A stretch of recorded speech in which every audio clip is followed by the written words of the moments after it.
Hello students, मैं अनिरुद्र पाठक आप सभी का नवांकुर जी लेसन्स में स्वागत करता हूँ। इस वीडियो में हम कक्षा 8 विषय हिंदी के पाठ 6 भक्ति के पद का अध्ययन करेंगे। इस पाठ में हम सूरदास, तुलसीदास, रैदास एवं मीराबाई के भक्ति भाव से भरे पदों को पढ़ेंगे एवं समझेंगे। सबसे पहले पाठ परिचय करते हैं। इस पाठ में भक्ति भावना से भरे 4 पद हैं। सूर के पद में प्रभु के प्रति अनन्य और अटूट प्रेम का वर्णन है। वे तो प्रभु के सामीप्य में ही सच्चा सुख पाते हैं। सामीप्य यानी प्रभु के निकट रहकर ही सच्चा सुख पाते हैं। तुलसी भी ईश्वर के अनन्य आराधक हैं, यानी जो तुलसीदास जी हैं वो भी प्रभु श्री राम के अनन्य आराधक हैं। वे प्रभु के चरणों में ही अपना अनुराग चाहते हैं। रैदास की भक्ति में भी वही अनन्यता है। वे प्रभु के साथ एकाकार होना चाहते हैं। मीराबाई का प्रभु प्रेम समर्पण भाव लिए है। वे ईश्वर के प्रति पूर्णतः समर्पित भाव व्यक्त करती हैं। इस प्रकार इन चारों पदों में भक्ति भावना, ईश्वर की शरण में जाने का दृढ़ संकल्प, विनय, एकनिष्ठ प्रेम और समर्पण भाव का सरस चित्रण है। यानी जो सूरदास, तुलसीदास, रैदास एवं मीराबाई, इन सभी के पदों में भक्ति भावना, समर्पण भाव, विनय भाव, दृढ़ संकल्प, एकनिष्ठ प्रेम देखने को मिलता है। आइए पहला पद पढ़ते हैं जो कि सूरदास जी का है। मेरा मन अनत कहाँ सुख पावे, जैसे उड़ी जहाज को पंछी फिरी जहाज पर आवे। कमल नयन को छाड़ी महातम और देव को ध्यावे। परम गंग को छाड़ी पियासो दुर्मति कूप खनावे। ज्युम मधुकर अम्बुज रस चाख्यो, क्यों करील फल भावे। सूरदास प्रभु काम धैनु तज, छेरी कौन दुहावे। अनंत का अर्थ अन्यत्र तथा कमल नयन का अर्थ श्री कृष्ण से है। छेरी का अर्थ बकरी से है। इस पद में सूरदास जी कहते हैं कि भगवान श्री कृष्ण के अतिरिक्त इस संसार में मेरे मन को और कहाँ सुख मिल सकता है और कहाँ विश्राम मिल सकता है। अर्थात सूरदास जी के मन को श्री कृष्ण के अतिरिक्त और कहीं भी सुख और विश्राम नहीं मिल सकता। जैसे जहाज पर बैठे पक्षी के लिए सारे समुद्र के बीच केवल एक जहाज ही ऐसा आधार होता है कि वह वहाँ पर बैठकर विश्राम कर सकता है।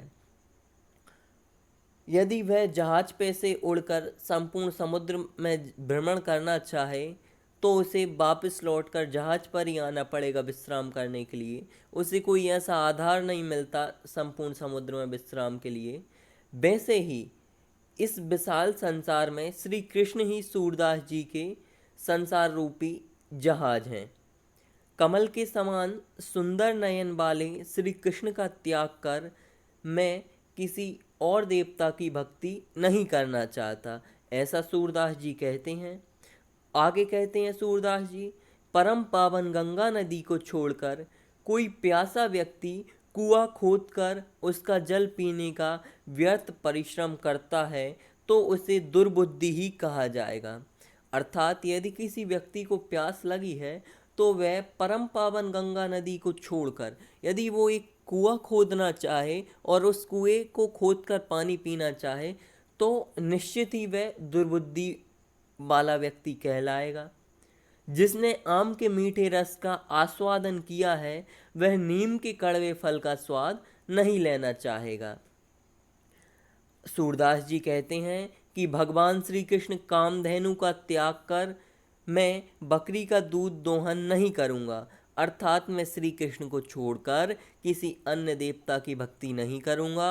सूरदास जी को श्री कृष्ण की भक्ति में जो आनंद प्राप्त होता है वैसा उन्हें कहीं भी आनंद प्राप्त नहीं होता किसी और देवता की भक्ति में। अगला पद तुलसीदास जी का है। चूंकि तुलसीदास जी श्री राम के भक्त हैं।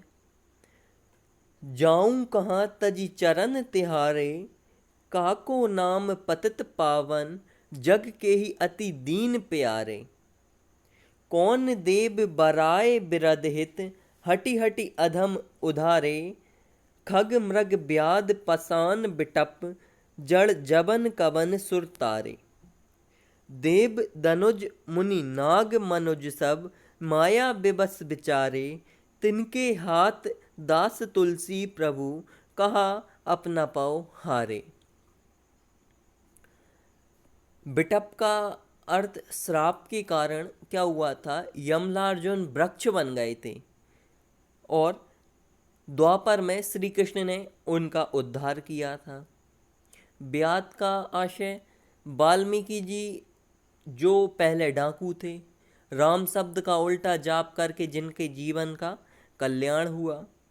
खग का अर्थ जटायु पक्षी सीता हरण के समय सीता को बचाने के लिए रावण से संघर्ष करते हुए घायल हो गया था, राम ने उसका उद्धार किया था। पाषाण का अर्थ अहिल्या गौतम ऋषि की पत्नी थी जो श्राप के कारण पत्थर की शिला बन गई थी। भगवान श्री राम के चरणों के प्रताप से उनका उद्धार हुआ। यानी मैंने जो अभी अभी नाम लिए हैं और उनके अर्थ बताए हैं, उनका बताने का मेरा आशय यह है कि इस पद में तुलसीदास जी ने जो उदाहरण देकर बताए हैं कि श्री राम ने जैसे कि बिटप, ब्याद, खग, मृग, पाषाण यानी इन सभी के उद्धार किए जो किसी श्राप का के कारण या किसी और दूसरे कारण जिनका जीवन जिनके जीवन में कठिनाइयाँ आ गई थीं, परेशानियाँ आ गई थीं, श्री राम ने उनको उन सब से उद्धार किया। मृग का अर्थ मारीच रावण का जो संबंधी था और जैसा कि जब श्री राम जी वनवास के समय वन में रह रहे थे तो रावण ने उसे भेजा और जो स्वर्ण मृग बन गया था सीता जी के हरण करने में रावण का साथ दिया था उसने, तो श्री राम ने उसका वध किया जिससे कि उसका उद्धार हुआ। तो श्री राम ने इन सभी का उद्धार किया है। तुलसीदास जी ने अपने पद में यही बताया है कि खग मृग ब्याद पशान बिटप जड़ जबन कवन सुर तारी, यानी इन सभी को तारा है प्रभु श्री राम ने। देव दनुज मुनि नाग मनुज सब माया बिबस बिचारे। इस पद में तुलसीदास जी कहते हैं कि हे प्रभु, आपके पावन चरणों की भक्ति को छोड़कर मैं और किसी देवता की शरण में क्यों जाऊं, अर्थात मैं आपकी भक्ति को छोड़कर किसी और की भक्ति नहीं करना चाहता। आगे कहते हैं कि जो पतितों नीचों का भी उद्धार करने वाला हो, यानी आपने पतितों नीचों का भी उद्धार किया है, आपने तो निम्न भक्तों का भी उद्धार किया है। आगे तुलसीदास जी कहते हैं कि आपने अपने भक्त ही नहीं, पशु पक्षी शिकारी फत्तरवनी अहिल्या वृक्ष जड़ पदार्थ और देवताओं का भी उद्धार किया है। राक्षस मुनि नाग देवता मनुष्य आदि सभी तो क्या है, संसारी माया के बस में हैं, संसार में भटक रहे हैं, बार बार जन्म मरण कर रहे हैं, आपने इन सब का उद्धार किया। आगे तुलसीदास जी कहते हैं, हे प्रभु, आप मेरा भी उद्धार कर दीजिए, मेरा उद्धार करना मत भूल जाना, अन्यथा आपकी हार होगी, बदनामी ही होगी। अगला पद रैदास का है। अब कैसे छूटे नाम रट लागी, प्रभु जी तुम चंदन हम पानी, जाकी अंग अंग बास समानी। प्रभु जी तुम घन बन हम मोरा, जैसे चितवत चंद चकोरा। प्रभु जी तुम दीपक हम बाती, जाकी ज्योति बरे दिन राती। प्रभु जी तुम मोती हम धागा, जैसे सोनहे मिलत सुहागा। प्रभु जी तुम स्वामी हम दासा, ऐसी भक्ति करें रे दासा। रैदास जी कहते हैं इस पद में कि हे प्रभु, आपके नाम की रट लगाए बैठा हूँ, बार बार आपके नाम का स्मरण कर रहा हूँ, अब कैसे छूटे नाम रट लागी। यानी आपके नाम की जो रट लग गई है, मैं निरंतर आपके नाम का स्मरण कर रहा हूँ, वो कैसे छूटे, वो नहीं छूट रही। रैदास जी आगे कहते हैं कि प्रभु जी, आप चंदन हो तो मैं पानी हूँ, आप अगर चंदन हैं तो मैं पानी हूँ, आपके बिना मुझ में कोई सुगंध नहीं। प्रभु जी तुम घन बन हम मोरा, यानी प्रभु जी, आप अगर इस संसार रूपी घने वन में मोर के पक्षी के समान हैं, तो मैं चकोर पक्षी के समान हूँ जो सतत चंद्रमा की ओर निहारता रहता है। आगे रैदास जी कहते हैं कि हे प्रभु, आप उस दीपक के समान हैं जिसकी ज्योति दिन रात प्रज्वलित होती रहती है, तो मैं उस दीपक की बाती के समान हूँ, मैं आपसे ही प्रकाश पाता हूँ। आगे रैदास जी कहते हैं, प्रभु जी तुम मोती हम धागा, प्रभु जी अगर आप मोती हूँ तो मैं धागा हूँ, जैसे सोनाए मिलत सुहागा, यदि आप सोना हैं तो मैं सुहागा हूँ। प्रभु जी तुम स्वामी हम दासा, प्रभु जी आप स्वामी हैं और मैं आपका दास हूँ, ऐसी भक्ति करे रैदासा। ऐसी भक्ति रैदास जी करते हैं। रैदास जी कहते हैं कि मैं आपका सेवक मात्र हूँ, मुझे इस संसार सागर से पार लगा दीजिए। इस पाठ की अंतिम भक्ति पद है मीराबाई का। पायो जी मैंने राम रतन धन पायो, वस्तु अमोलक दी मेरे सतगुरु, कृपा कर अपनायो, जन्म जन्म की पूंजी पाई, जग में सभी खुबायो, खर्चे नहीं कोई चोर न लेवे, दिन दिन बढ़त सवायो, सत की नाव खेबटिया सतगुरु, भव सागर तर आयो, मीरा के प्रभु गिरधर नागर, हरक हरक जस गायो। इस पंक्ति में मीराबाई कहती हैं कि पायो जी मैंने राम रतन धन पायो, कहती हैं कि मैंने राम नाम रूपी रत्न को प्राप्त कर लिया है, वस्तु अमोलक दी मेरे सतगुरु, कृपा कर अपनायो। यानी ये जो वस्तु, अनमोल वस्तु जो मुझे दी है, ये मुझे मेरे सतगुरु ने दी है और इसे मैंने कृपा कर अपना लिया है, यानी उनकी कृपा के रूप में इसे स्वीकार कर लिया है।